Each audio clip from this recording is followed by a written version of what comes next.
Continua falando conosco por bondade, misericórdia e graça, através agora da tua santa, preciosa e poderosa palavra, Deus. Nós levamos as nossas mentes, o nosso coração, que estejam cativos à tua palavra nesse momento. Precisamos ouvir a tua voz, Deus. Precisamos de direção. No nome de Jesus, fala com a gente, Deus, por favor. É no nome do teu filho Jesus que nós oramos. Amém. A graça e a paz do Senhor Jesus, para você que está aqui, você que está em casa, você pode se assentar. Vá se assentando, deixando já a sua Bíblia aberta em Atos. O texto vai aparecer no telão para a gente otimizar o tempo e você vai acompanhando. A igreja, ela é a comunidade de pessoas, das pessoas que creem que Jesus Cristo é o seu Salvador. O mundo que vivemos, ele incentiva uma vida individualista, uma vida autocentrada. O nosso mundo, ele pergunta: o que te faz feliz? O que me satisfaz? O que me realiza pessoalmente? O que eu nasci para fazer? O que eu gosto de fazer é a minha fé. Eu não dependo de ninguém, eu sigo a minha vida do meu jeito. Eu tenho fé em Deus e eu leio a minha Bíblia. Mas eu quero ficar no meu cantinho, eu estou bem, sozinho, obrigado. Tudo no nosso tempo, na nossa cultura, gira em torno disso. E se algo não te faz feliz, o que o mundo diz é: descarta, joga fora. Você não precisa assumir um compromisso com nada, tudo é descartável. Por isso, se você não está feliz no casamento, você diz: eu não preciso passar por isso. É uma cultura autocentrada, tudo gira em torno de você. Mas por outro lado, a igreja não incentiva a viver de forma individualista. Mas a igreja incentiva uma vida em comunidade, uma vida comunitária. E nós aqui não somos convidados a viver esse olhar autocentrado. Mas somos convidados a tirar o olhar do nosso umbigo e do nosso mundinho e olhar para o lado e viver uma vida outro-centrada. Seguir a Jesus é mover-se da autoestima para autoestima. Na Bíblia você vai encontrar em Filipenses capítulo 2, dizendo: valorize os outros acima de si mesmo. Dê a sua vida pelos outros, não busque os seus próprios interesses, busque os interesses dos outros. Ou seja, é contra a cultura, é completamente diferente. Nós somos chamados para viver uma vida diferente. E nessa cultura individualista, somos também incentivados, influenciados pela cultura do consumo. Tudo nesse mundo é sobre você ter, é sobre você consumir. E nós vivemos a nossa vida dessa maneira. Nesses shoppings construídos em torno do culto ao consumo. E nós compramos roupas, carros, casa, e vamos para os restaurantes, e nós queremos consumir o melhor daquele restaurante, nós queremos ser servidos da melhor maneira possível por aqueles garçons. Nós vamos ao cinema e você quer assistir uma peça maravilhosa, você vai ao cinema e você senta naquela cadeira confortável, pega um copo de pipoca e você assiste aquele filme. Depois você pergunta se gostou ou não gostou daquele filme. Aliás, parênteses aqui, comprar pipoca no cinema é uma baita de uma declaração de amor, irmão. Geralmente eu vou nas lojas americanas. E o problema é que você transfere essa cultura do consumo para a igreja. E nós começamos a lidar com a igreja dessa maneira, como se a igreja fosse isso: sentar num banco e assistir algo, e ser entretido por isso. Gostei, não gostei. Hoje eu chorei, eu não chorei. Hoje eu gostei do culto, o culto foi legal.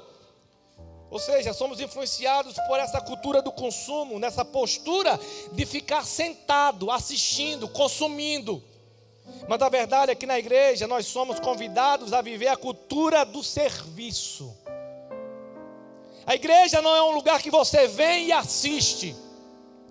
A igreja é um lugar que você vem participar. A igreja é um lugar que você vem construir, você doa o seu tempo por isso, você doa a sua vida por isso. Ser igreja é estar junto e fazer isso juntos. Nós somos a igreja de Jesus Cristo. Nós somos chamados por Deus para fazer parte, através da igreja, da sua grande história no mundo. Por isso, eu quero falar com vocês sobre o que é fazer parte da igreja e te convidar a deixar essa postura individualista e consumista e realmente vir fazer parte dessa grande comunidade, o corpo de Cristo, a família de Deus, e aqui experimentar o que é servir.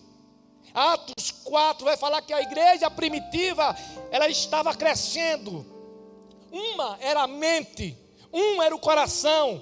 Ninguém considerava unicamente sua coisa alguma que possuísse. Os crentes compartilhavam tudo o que tinham.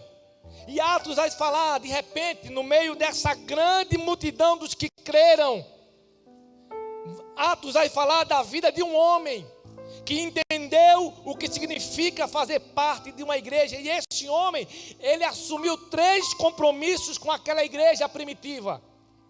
E esses 3 compromissos nos mostram o que significa fazer parte de uma igreja. É como se o autor de Atos ele quisesse eleger o voluntário do mês dentro da igreja.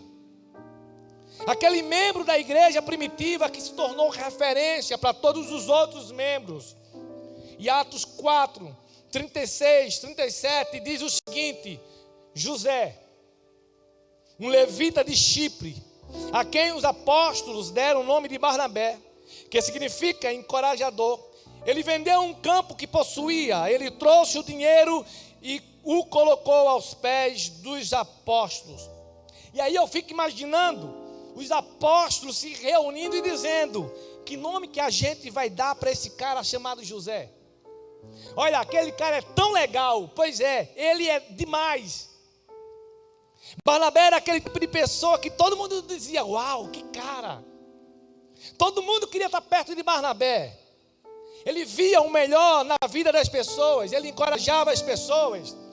Então, os discípulos decidiram: vamos chamá-lo de filho do encorajamento.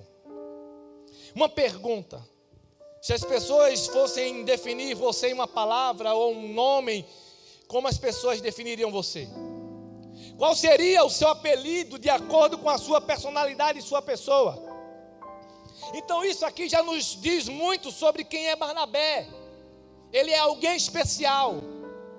E esse cara assumiu 3 compromissos. Quais são esses 3 compromissos? Primeiro, o texto continua: ele vendeu o campo que possuía, trouxe o dinheiro e colocou aos pés dos apóstolos.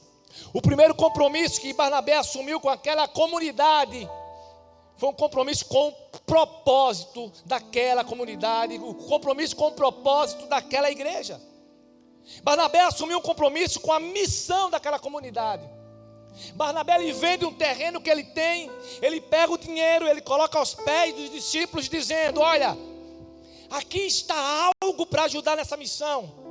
Aqui está algo para ajudar nesse propósito. Eu acredito nisso que vocês estão fazendo.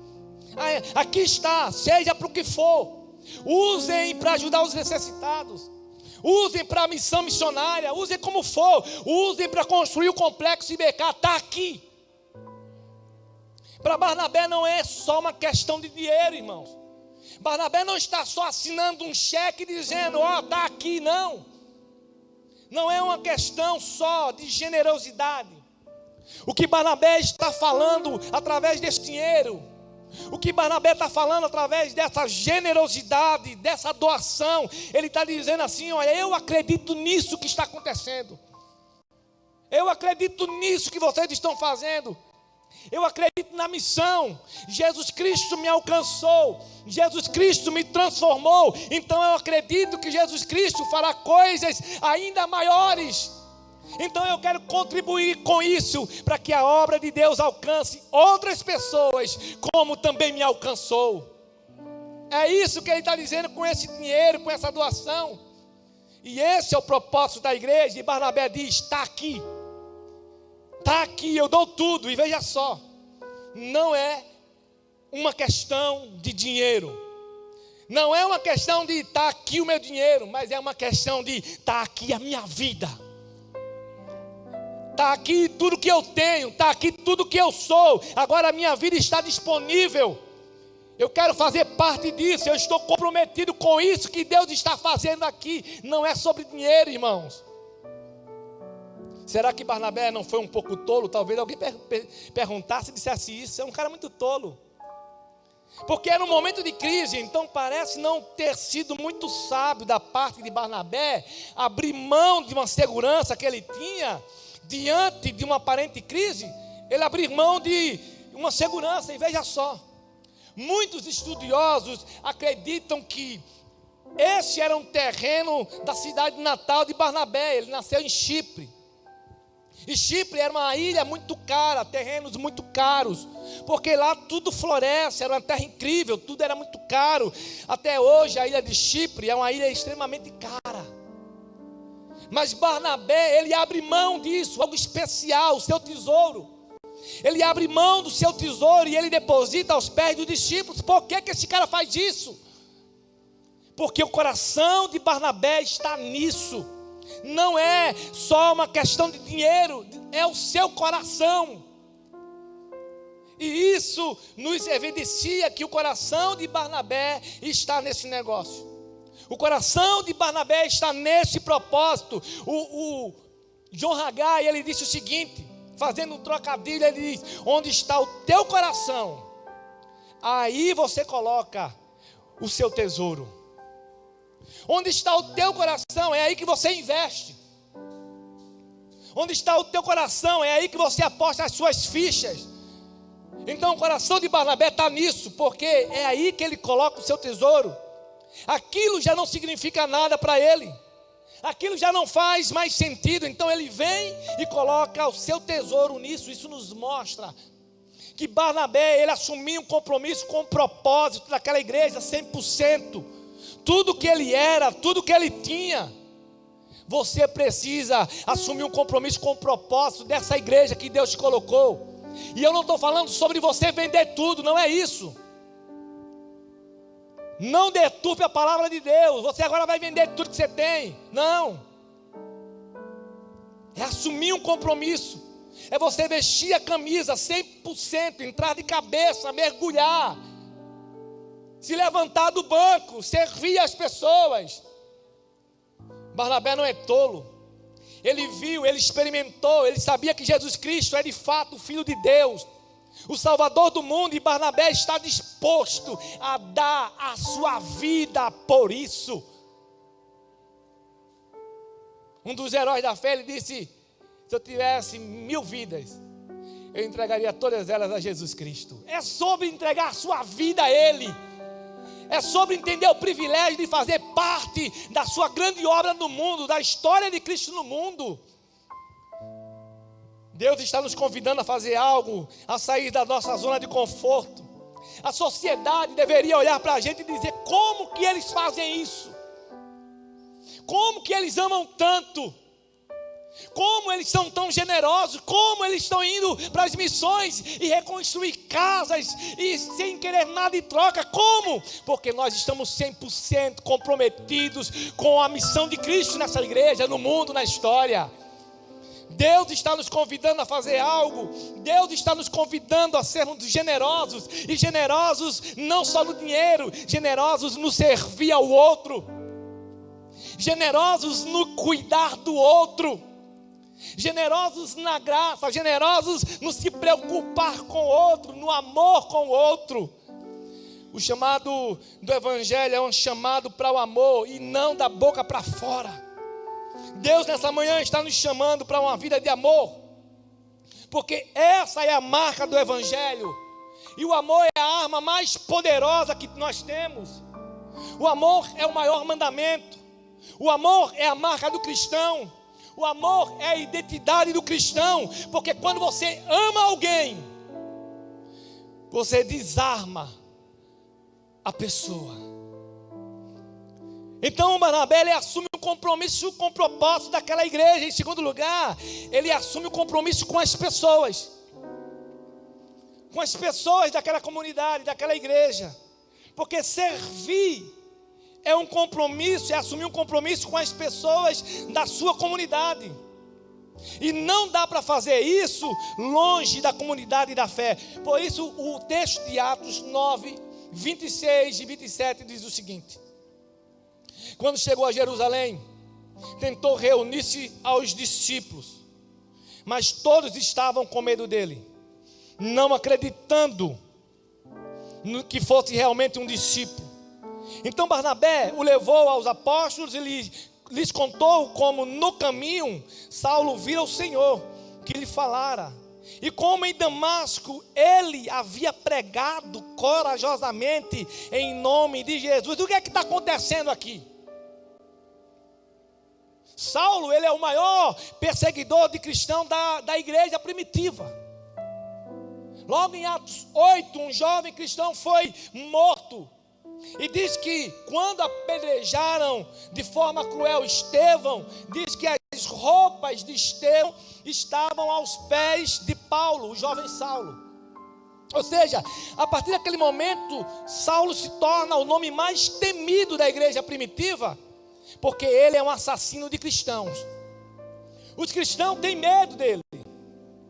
Mas a Bíblia diz que quando Saulo estava indo a Damasco, você conhece a história, ele estava indo matar mais cristãos. Deus veio ao encontro dele e Saulo tem um encontro com Jesus e ele se rende a Jesus Cristo. E agora, ele não é mais o perseguidor da igreja. Ele é um discípulo de Jesus e ele agora recebe o chamado, ele recebe a missão de levar o evangelho de Jesus Cristo ao mundo e aos gentios. Só que depois disso, Saulo começa então a pregar o evangelho. E daí, depois de um tempo, ele vai para Jerusalém, porque lá em Damasco começaram a perseguir, tentar matar ele.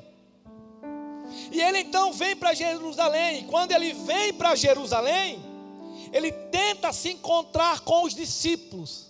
É o texto que nós lemos agora. Mas quando ele vai se encontrar com os discípulos não querem estar com ele, porque eles estão com medo. Não, esse cara é um espião. Esse cara está enganando a gente aqui. Ele quer se infiltrar, ele quer matar a gente. E quando está acontecendo isso aqui, quem é que aparece na parada? Quem é que entra na jogada aqui? É Barnabé. Surge então Barnabé. Barnabé surge na jogada e diz o texto que então Barnabé o levou aos discípulos. Então quando todos têm medo, quando todos estão com medo, Barnabé é o cara que acredita. Barnabé é o cara que acredita nas pessoas e acredita no que Deus está fazendo na vida delas. Quando todo mundo foge, Barnabé é aquele que se aproxima. Barnabé é uma pessoa que acolhe Saulo e integra Saulo com aquela comunidade.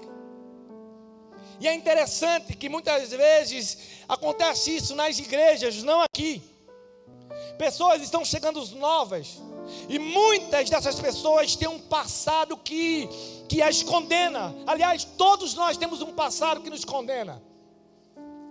Saulo tem um passado que o condena.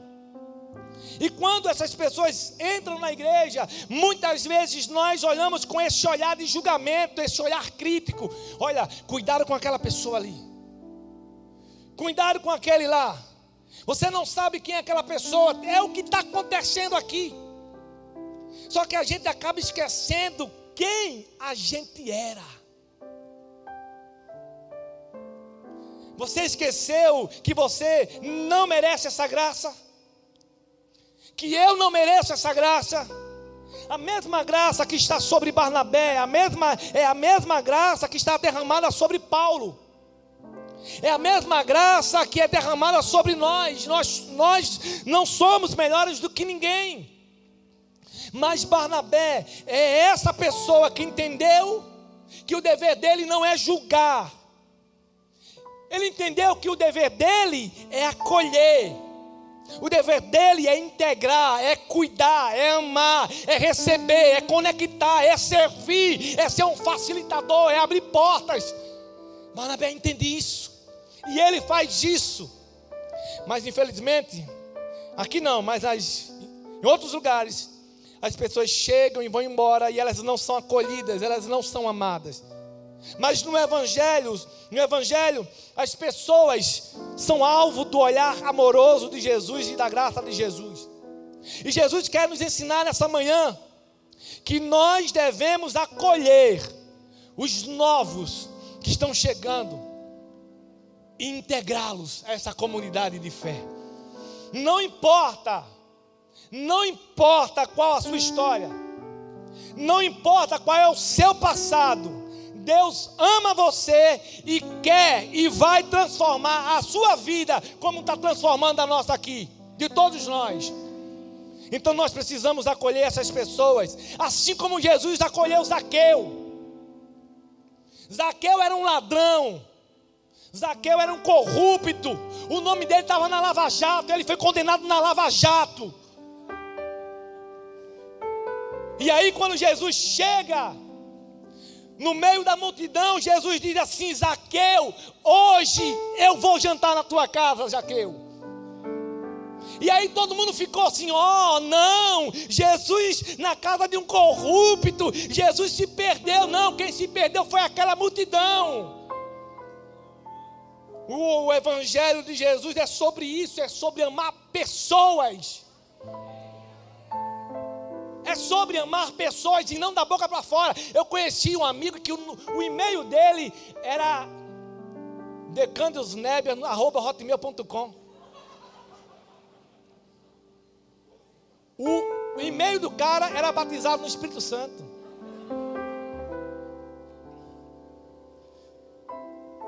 Mas falta amor muitas vezes. Fala em línguas.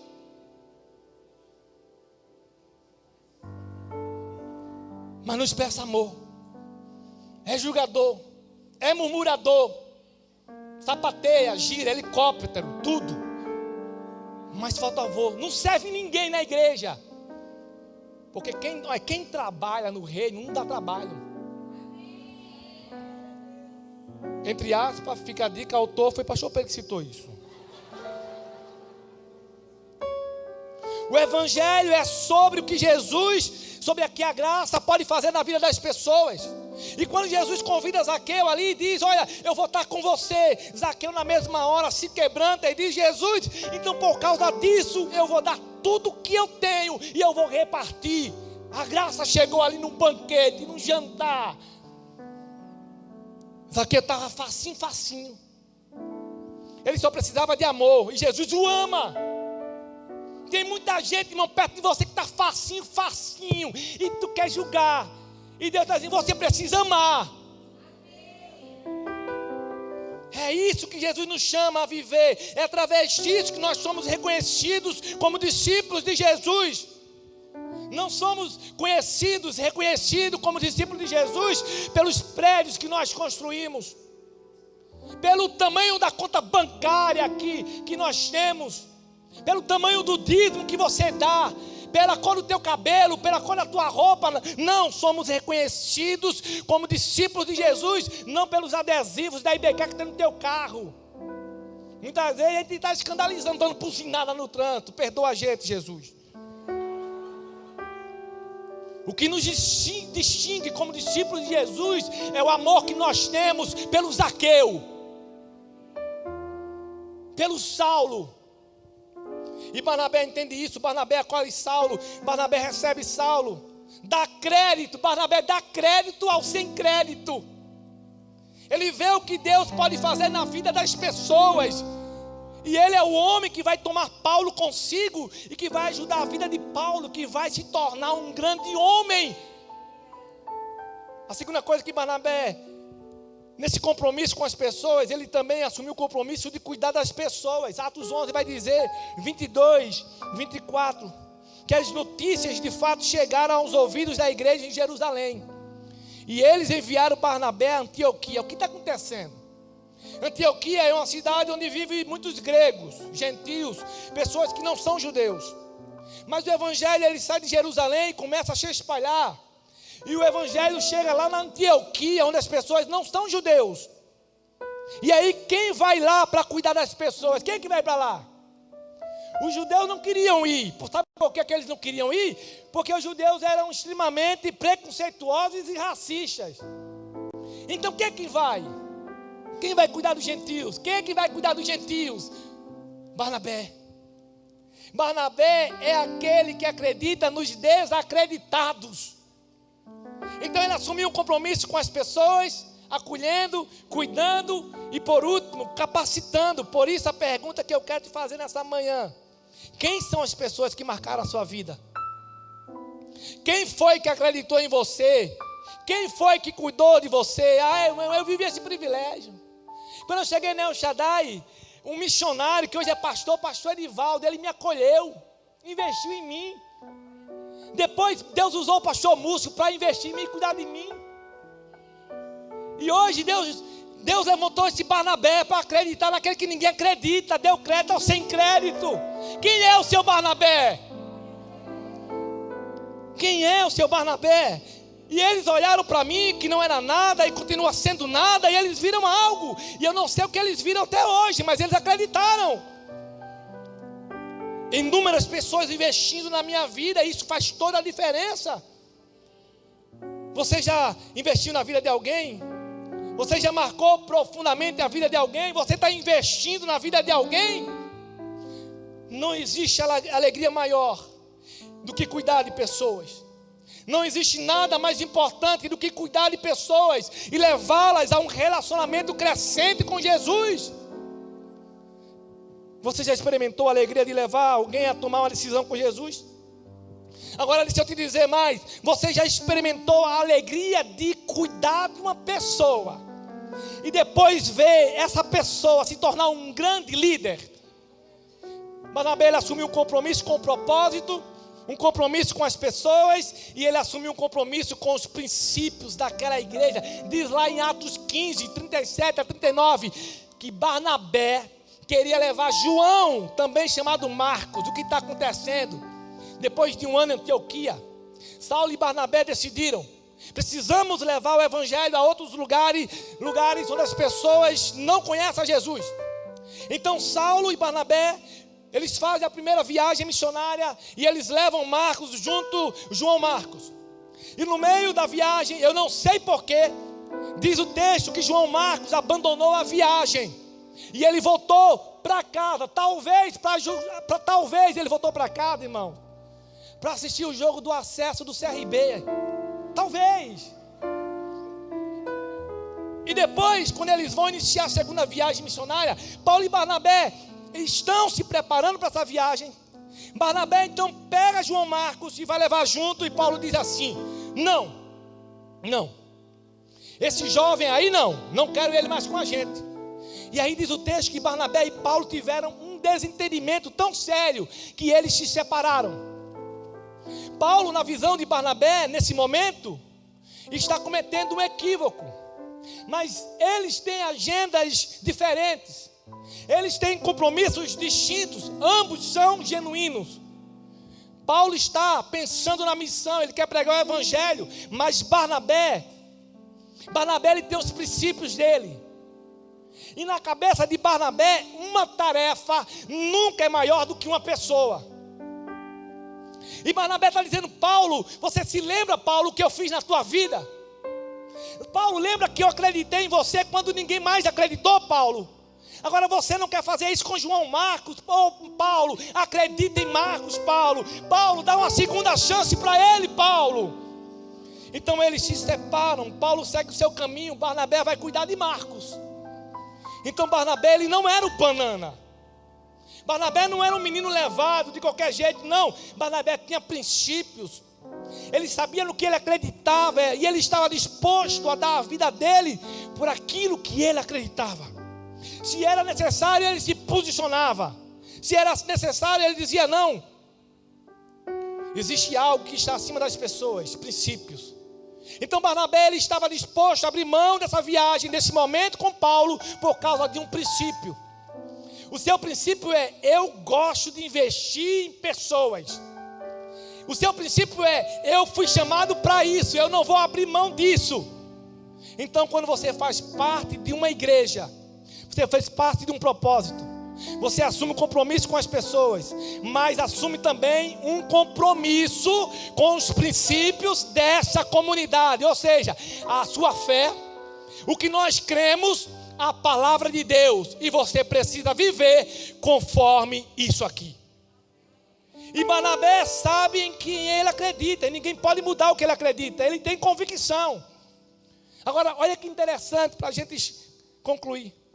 Barnabé vai investir na vida de Marcos.